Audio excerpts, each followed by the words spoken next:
Hi, I'm T-Din, elementary math teacher on special assignment. Welcome to Math Scoop, where we dive into math one scoop at a time. Today is episode 4, Routines in Illustrative Mathematics.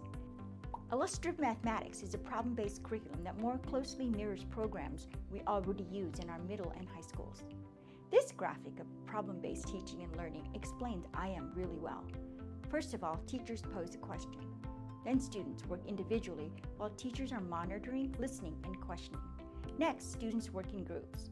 Teachers continue to monitor, listen, and ask questions to understand what and how students are thinking.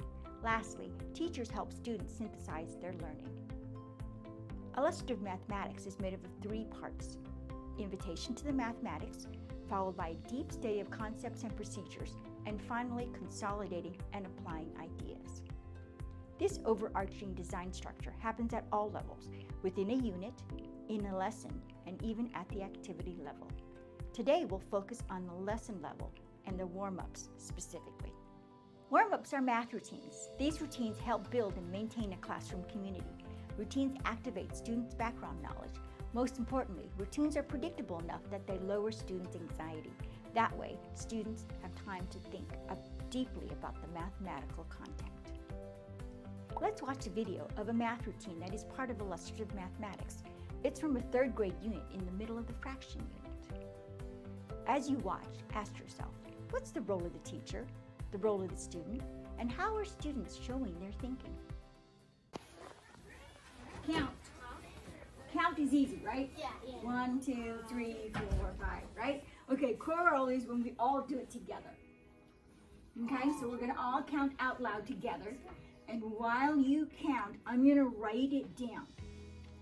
Okay? Can I write the After we count for a little bit, then we're gonna look and see what patterns do we notice in our counting. Okay? So the first thing we're gonna do is count. And while you're counting, my job is to record. And then afterwards, we're gonna look at the numbers and see what patterns we notice. Okay? Terrific. All right, today we're going to count by fourths. Okay? All right, ready? Let's do this together. Can I? 1/4, 2/4, 3/4, 4/4. Thanks for waiting for me so we can count together. 1. Okay? What's after 4/4? 3/4, 1 whole. What's after 4/4, everybody? 5/4, 6/4, 7/4, 8/4, 9/4, 10/4, 11/4, 12/4, 13/4, 14/4, 15/4, 16/4. Okay, then we're going to stop right there. So now we're going to think, looking at the numbers, what patterns do you see? Okay, remember, when we're thinking, and we're done thinking, we're going to put our fingers here to let everybody see. Once you raise your hand, people have trouble seeing the board. Okay, so thinking, what patterns do you see? It might be a pattern going up and down, vertical. It might be a pattern horizontally, left to right. You might even see a pattern going diagonally. Fist to chest.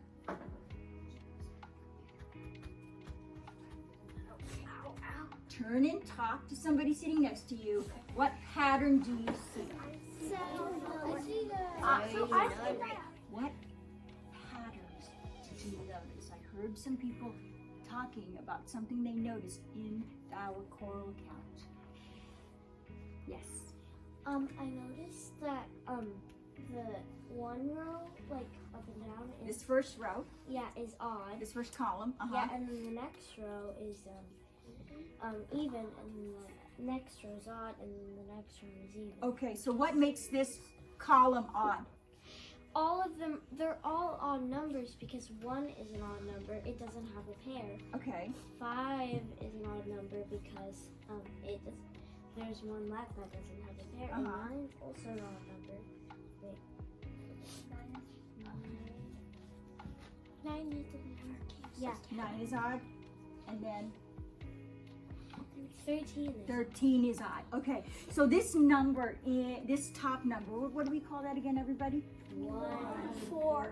In fractions, remember what we call it? 1, 4. A numerator.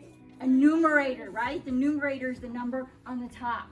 So am I hearing you say that numerator in this row, in this column is odd? Yeah. 1, 5, 9, 4. Okay, so we can say here, going down, the numerators are all odd.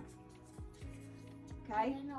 So I'm going to circle 1, 5, 9, 13. Okay? In this column, all the numerators are odd.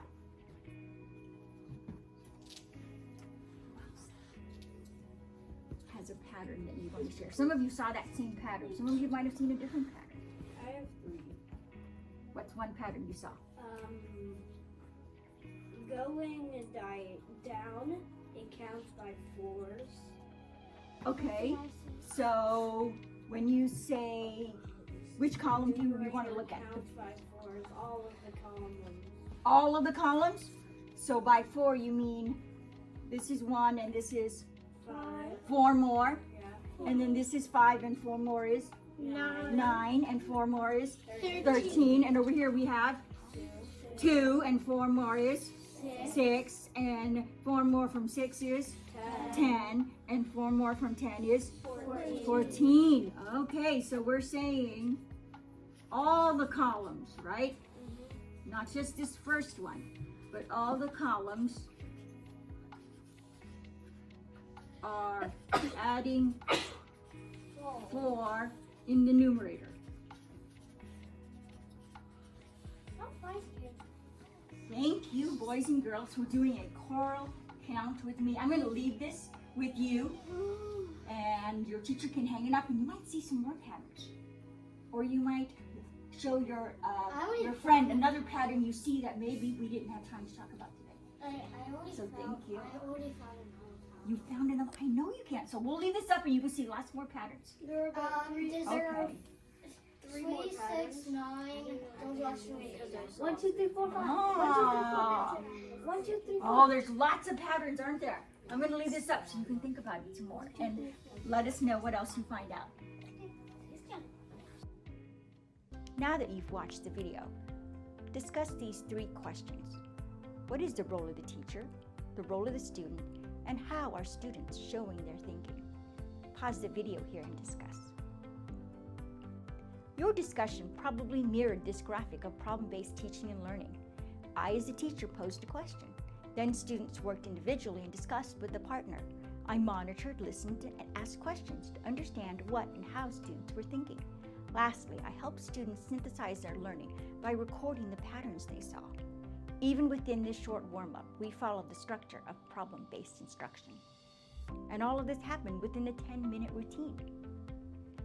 It's important to remember that routines need to be short and snappy. A routine is a warm-up, just like a stretch before a workout. Warm-up routines are oral activities and don't require students to write. Often a teacher is doing the writing so that the students can spend more time thinking and communicating that thinking. Routines are accessible to all since the question is open-ended. Remember, in the routines we are prioritizing process as opposed to the answer. Here's a list of other routines that appear in Illustrative Mathematics. These routines appear in all grade levels except for a few exceptions. Act It Out and Questions About Us are only in kindergarten, and True or False are in grades 1 through 5. In later Math Scoops, we'll demonstrate and discuss other math routines. You can read more about the routines by going to the linked document on IM Routines. That's all for now. See you next time.